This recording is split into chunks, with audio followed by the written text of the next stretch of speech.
Hello viewers, in this video I am going to talk about safety, security and ethical aspects to be kept in mind during online education. Our learners are getting exposure to the cyber world at an early age. The COVID-19 pandemic has forced closure of schools, but efforts are being made to ensure continuity of learning through various digital platforms. Millions of teachers and students are going to online education, and with this there is a huge increase in use of electronic devices and information and communication technologies. The use of social media either for synchronous or for asynchronous communication as well as the internet surfing has increased multifold among teachers as well as among students. However, children are highly vulnerable in digital world because they have very limited understanding of the threats and the safety measures to be taken in such environment. Remember, whatever we do online leaves its footprint in a cyber world. Therefore, whatever we upload, whatever we share or write in any online platform remains there even after we remove them or delete them. So, cyber safety is the safe and responsible use of digital technology. Remember, it is not only about keeping information safe and secure, but also being responsible with that information, being respectful to other people and using good internet etiquettes. So, cyber safety includes technologies, processes and practices designed to protect computers, software and data from attack, from damage or from unauthorized access or use. Let us take an example. One of your student goes for an outing and he or she on return uploads some pictures on a social media, but his friends make some comments on those posts and which makes that student feel uncomfortable.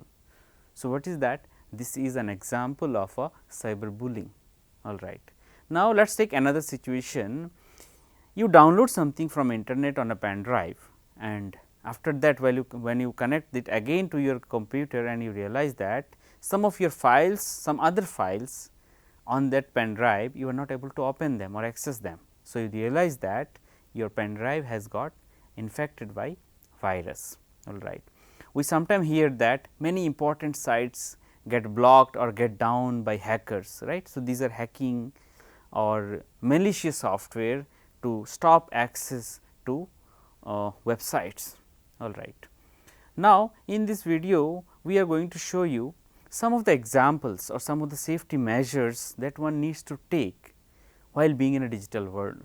As you can see on the screen, some of them includes like creation of a strong password, and the second factor can be that never ever reveal your personal information. Here on the screen you can see some of the safety measures that we should take while being in a digital environment, and some of them includes creation of a strong password for digital accounts, never to reveal our personal information with anyone, be careful while posting anything. All right. Moreover, if we are taking an online class, so we should strictly monitor participation of students and others in our online classes. All right. Never ever to use pirated software. If you do not have a proprietary software, go for open source software. Moreover, after use, never leave your social account unattended or unlocked. All right. We need to be polite during communication in a cyberspace also, because remember that being in a cyberspace does not mean that your behavior is not being watched or can't be monitored, right. So, we should always refrain from posting such comments, such remarks which can hurt others. All right. Internet is full of resources, but that does not mean everything is available freely for us to use. There is the concern of copyright, licensing. So, while downloading anything or taking anything or for using anything from internet, we should always look for open source materials, or else we should try to see that we are not violating any copyright issues. All right. So, these are some of the points I wanted to highlight. Another important aspect that we should always remember is the ergonomic aspect. The way we sit and the way we organize our digital equipments also makes an impact on our body, on our mind. Wrist injury, shoulder injury, pains, back pains, all that can be avoided if we take smaller breaks in between while we in a digital environment. All right. So, in this video I tried to highlight some of the safety, security and ethical aspects one should keep in mind while being in a digital environment. So, I hope you could understand these issues through this video. Thank you very much.